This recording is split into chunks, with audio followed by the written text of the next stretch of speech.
He just pitched great. I mean, one run and ended up getting a loss, but all the pitching today was great. Defense was good. Just struggled offensively. One hit. Tough to score. Yeah. You say it does no good to get frustrated with a struggling offense. How are you avoiding frustration? You just avoid it. I mean, it is what it is. We're just not scoring. We're striking out way too many times. Today I was really impressed with Haas's approach. He ended up 0 for 1 with 3 walks, and I told him 3 weeks ago he'd have been 0 for 4.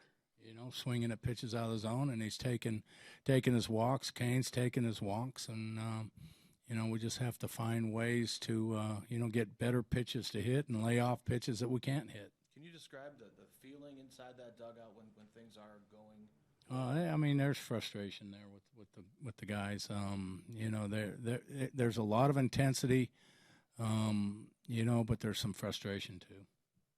What impressed you the most about Danny today? It seemed like he was able to grind through some moments where it could have maybe slipped away. Yeah, I didn't really feel like he had any moments where it could have slipped away. I think he made some great pitches when he needed to with runners in scoring position.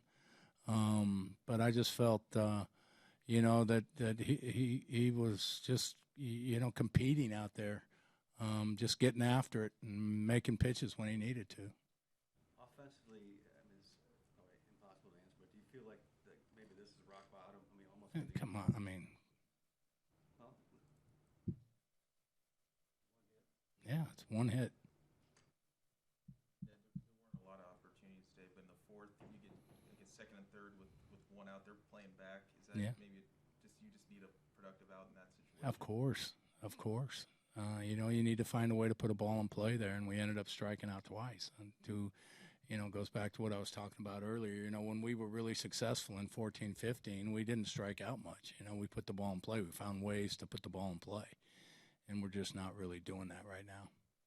Obviously, Ned, you and the players, nobody wants to see production more. I mean, how do you just kind of compartmentalize the frustration, like just for yourself even? I don't know. I haven't figured that one out yet. I really haven't sat back and tried to figure it out. It's hard. You know that they're giving their very best effort. You can feel the energy. You can feel the intensity inside the dugout. You can feel the frustration when they come back, and it just doesn't do you any good, for especially me being in a leadership role, to get overly frustrated, because then that just makes their frustration worse. So, I mean, I'm not walking around hugging them and patting them on the back. It's okay. It's okay. I mean, I don't want people getting the wrong idea. That's not what's happening. But for me to get frustrated, I've learned, that's counterproductive. The whole thing for me is just staying consistent. That's my job. It's to stay consistent, to stay positive, and I'm rooting just as hard in the dugout. I'm not sitting on my thumbs. I'm just. Guys are making great plays out on the field. They're making big pitches. We're high-fiving and doing everything we need to do. It's just that right now the offense just isn't there.